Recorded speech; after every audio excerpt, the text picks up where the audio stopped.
guys, welcome back to CH. Today's video, I am going to do my mid-season review of the first 4 episodes of WandaVision. So let's get into it. But before we get into the video, make sure you like, subscribe, comment, do all of that, and tell me down in the comment section down below, what are you thinking about WandaVision so far? Leave your kind of mini review, because I'm just going to give a little brief thing right here. I really enjoy it, but let's get more in depth. Let's get into the video. Okay guys, so I'm going to first give my general thoughts. I think it's a very ambitious show, and I'm really starting to enjoying it so far. A lot of people were saying that the previous 23 movies were formulaic and repetitive, which I don't agree with, but I can see their similarities, and I can see that standpoint, but now we have this like totally weird sitcom reality, and you don't know what is happening for like pretty much the first 3 episodes. You get some hints, and we finally get some answers in episode 4, and it is all over the place, but we get to see something new and ambitious. And one downside of this is some people are saying, oh, this is so weird, it's so bad because it's something new, which I don't think is very good. I think that episode 4 is by far the best overall. I kind of like I liked how they hinted it in the previous episodes by just like showing everything on display, and we get to see some more answers of what's happening. The opening scene in the episode is like my favorite opening of anything Marvel related at all, and I just thought it was really good to see that and everything. But now let's get into the specific elements of each episode. Okay, with episode 1, well, for when it came out on January 15th, we got the first 2 episodes, and I was very excited. I watched it like right in the morning, and then I rewatched it again at night, and it was amazing. Like, we haven't gotten pretty much anything Marvel related, like direct MCU in a while, because we got Agents of S.H.I.E.L.D. last year, in Hellstrom, but it wasn't really much, compared to like what everything else was. But this was very refreshing to see some more recurring characters come back. And it starts off, like, I love the intro. It's pulling inspiration from different, like, 50s and 60s sitcoms in this first episode. Because the first one's supposed to be, like, more of the 50s and everything. And I thought that was really entertaining to see how it is. The episodes are, like, the normal episode for that, like, type of sitcom and everything. So, like, around, like, 25 minutes or so, like without the credits, but the credits are super long. But it's just great. You get to see this like plot. It's like, oh, we have this planned out. Oh, something's gonna go wrong. And I guess you can say that's like predictable. The thing is, it's supposed to be, that's how like it was very episodic for sitcoms to be like this, and we don't really know what's happening. And then like but it made me laugh out loud many times, and I really enjoyed that. Like the comedy in it, it's like more dated humor, but still pretty funny at points. And we get to see like Vision. You get to see the old effects. I liked how they're making it like the first 2 episodes are black and white, but I liked how like when they're doing like Wanda levitate and stuff, you get to see like what effects they would have used for something of that time, something like similar to Bewitched at the show, and it was really entertaining to see that. And then we get like Mr. Hart and Mrs. Hart over, and we did the intense kind of, I kind of got vibes of Twilight Zone from that part. Like, you get to see something creepy, and because like Wanda and Vision are like, they the Hearts are like keep asking them questions and questions and questions, and we get to see like Wanda gets annoyed, and I'm pretty sure what happened is Wanda was the one who put food like in his mouth, because we just see later he was choking on a strawberry, which was shown earlier, but he wasn't eating any strawberries or anything. So that was pretty unique. But then you get to see like Mrs. Hart saying stop it, and crying to Wanda, and then it gets like intense. We get our first clue of what's happening. We get the first ad in this one, and it's like for Stark Industries, and it's the first time we see color on the blinking red light. But you get like an Iron Man startup sound kind of for the toaster, and there's some prediction on who these ad people are. Some people are saying like Wanda and Pietro's parents, maybe, potentially. But yeah, the first one didn't have many Easter eggs. It was just Stark Industries, which you know Stark is like really related to Wanda in her backstory, which we did see in Age of Ultron. But I thought overall the episode was really good, and I thought it was a good starting episode. The pilot, we did see Agnes and some other characters, but pretty much we did to see Agnes. We did to see something's kind of weird about her, but not. We don't really know. But let me review episode 2. Now, we got episode 2 with episode 1, and I thought they went really well together. It's the 2 black and white episodes, and so, like, you kind of have to put them together. But this one's more 60s. We did, like, a good opening. I love the theme song of this one, because each show has, like, each episode has a different theme song, but I like this one. It's like, WandaVision, I'm not gonna start singing, but it was really entertaining to see that, and you get like some very heavy inspiration from like Bewitched, Dick Van Dyke, and other shows of that era again, and you get to see, I like this one probably better than episode 1, because like you got them doing this magic act, you get more of like the outside world besides their home, you get to see like Dottie and Agnes more often, and pretty much right from the start, we see the helicopter, the colored red helicopter in this black and white world, and it has a little sword logo, and that was like the first, like, oh, that's there. That was really good, and I was like, oh yeah, this is really entertaining. But we did to see some like antics throughout the episode.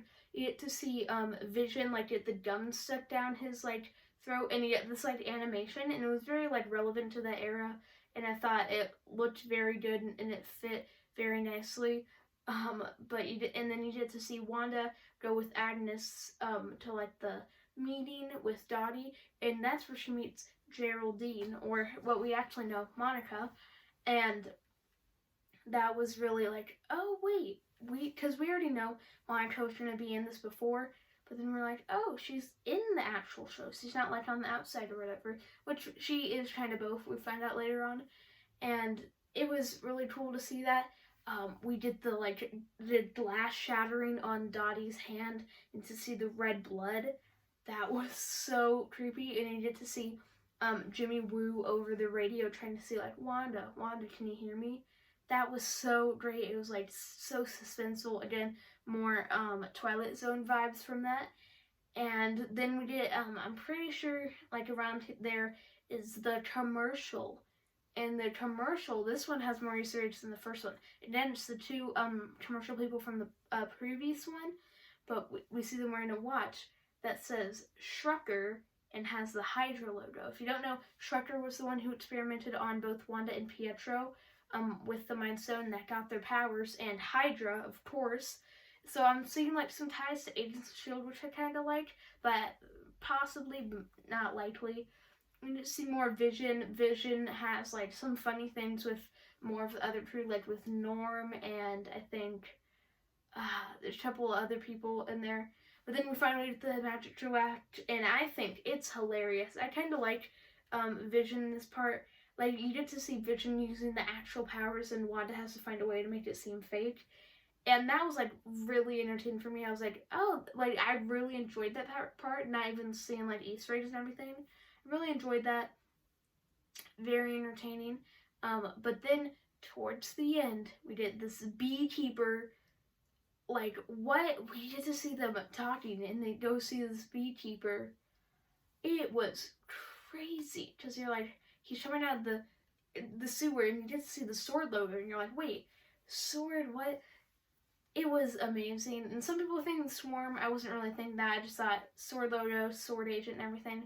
But then Wanda just says no, rewinds time, and then Vision, I guess, forgets everything, and now she's randomly pregnant, which is funny, because she can create her own reality, and she makes everything color. And I thought this was definitely better, a big step up from episode 1, and it was just, it was, like, more entertaining, and had, like, better, like, it just had a better feel than the first one, and, like, a better storyline that was easier to follow with more and more Easter eggs. But let me review episode 3. Now, with episode 3, it's finally in color, and we get to see Wanda like super pregnant, because we already know she didn't get the twins of Billy and Tommy, or Wiccan and Speed. But I thought it was really cool. This one was definitely, it felt shorter, even though it was similar lengths of the others. But we get to see more of the plot line. We get to see Wanda using her powers more, like more comedically. It's like her water broke and then it just starts raining. Or when she's like going into labor, everything's going crazy around her. We get more Monica in this episode, which is crazy, or Geraldine or whatever. And that was really cool to see because she's going to help Wanda. That was like, it's crazy. And then we get to see like Vision using super speed, which isn't a power of his. Kind of confusing what is happening. It's kind of weird. Again, more effects of the era. But then we start seeing some weird stuff when Vision is seeing Agnes and I can't think of his name. The other guy, like he's trying into the fence. They're trying to stop stuff, and they're like, Geraldine, she doesn't belong. What's happening? And then like we're all. And I think they're gonna say either trapped or dead. Those are the two theories, but I don't know. But then the real stuff is when you get to see Wanda. She gives birth to the first baby, and then the second one. It's like all crazy. But I like the shenanigans before when Wanda has to try to hide it from Geraldine. That was really entertaining to see. And finally she just gives up. But we finally get to see Tommy and Billy. It was really fun to see that. But then we get to see even more because then Vision goes out with the doctor and everything. The doctor says, "Oh, I guess I can never leave this town." Which is like some references. And we get that whole Vision thing with Agnes, which is really, it's really surreal. But then once Wanda and Monica are left together, we get Wanda just randomly says, she's like, I was a twin with Pietro, and she uses her Sokovian accent, which we haven't seen since like kind of Civil War, but more like Age of Ultron. But it's really like, we haven't heard of Pietro since I think Age of Ultron. Maybe they mentioned him in Civil War. But yeah, we haven't really got to see much from him. But that was really entertaining to hear that name drop. But then Monica just says, he was killed by Ultron. That was so, like, wait, did she just say Ultron in this universe? Wanda gets super mad. It was so entertaining to see him. To see her like just get mad at Monica. And in this episode we don't really get to see her being launched out and everything, but we do get to see her like pretty much being launched out towards the end. You get to see the format change. That was really entertaining to see. Also, forgot to mention the ad. This was my favorite ad of all three. Hydra Soak. Again, we see the returning like commercial people, but Hydra Soak. Hydra. It's a reference to Agents of S.H.I.E.L.D. This one's like for sure a reference to Agents of S.H.I.E.L.D. because in that they mentioned the blue soap Hydra used this to mind control people. It was a blue soap that said Hydra. It literally said Hydra. So I'm really hoping there's some more connections with Agents of S.H.I.E.L.D. and like with S.W.O.R.D. and everything. That was really entertaining to see. But I loved how it left with the 4:3 aspect ratio going to the normal. I don't think it's 16:9. I think it's something else. But it was really cool to see that, and just to see Monica getting launched out, which leads in to episode 4. And then finally, we get episode 4. Now this, right from the beginning, like, they don't miss. This one's it's gonna continue where the last one left off, and we get to see what happened when Hulk snapped and brought everyone back. It was insane, just seeing the dust particles forming a human. And we get to see Monica. You can hear like Captain Marvel in the background saying like Lieutenant Treble and everything. It was super entertaining to see the actual chaos of it. Because one problem I have with Far From Home kind of played off the blip as like, oh, it's a joke, haha, that person aged, that person didn't. Which I kind of liked, but we get to see the actual reality of it and how it was serious. They were in a hospital. And her mom survived the snap, but still died because of cancer later, which was really sad to like know, because that like the realities of what's happening. But then we get to skip to her at S.W.O.R.D. apparently her mom formed SWORD, which is very parallel to Peggy Carter forming SHIELD and everything. It was a nice parallel of that. But I thought it was really entertaining to see the SWORD base. Really, like, it's really similar to SHIELD and everything. But I think based off the ending of Agents of SHIELD, I still think they're separate in a way. But now SWORD is dealing with more terrestrial stuff because of the blip and everything. But we did see Monica in action. We did a few references, maybe a potential setup for Fantastic Four with like astronauts and everything, but probably not likely. Then finally, we get to see Monica go with Jimmy Woo and explore the exterior of everything to see what's happening. That was so cool. She gets sucked in. Jimmy Woo does this card flip from him and the Wasp. And then we just see Darcy finally, after so many years, we get to see Darcy, because we haven't seen her since Thor 2, and she was like the highlights of the first two Thor films. But we get to see like all these drones going in, which is probably why there's the toy helicopter in episode 2. But it was really entertaining to see all that going on, and you get to see the whole SWORD base going on around everything, which I thought was really cool to see. Like, they set up everything so quickly, and we get to see Darcy, the genius, because now she's a doctor, and she is going, like, it is amazing. She connects. It's like she connects to the TV on the inside and everything, and we just hear Wanda's powers are on the level of the Big Bang, or there's energy the level of the Big Bang. That was crazy. But we get to see try some rescue missions. We get to see a SWORD agent in a hazmat suit go in, but he gets transformed into the Beekeeper. The timeline matches up and everything. We get to see SWORD trying to identify everyone inside. That was really cool to see, except Agnes doesn't get in like an ID or a driver's license, which was, what? Is she Agatha Harkness? Which was really entertaining to see. But then we did see more of what's happening. But then we did see Jimmy Woo from the outside doing the radio thing. That was like, we knew that it was his voice before, but it was still entertaining to see what was happening. But then now we get more of what's happening on the inside. We're going to see actual Wanda snap, get her powers, and just launch Monica out of the reality. It was so entertaining to see, but she after has to be sane and pull it together.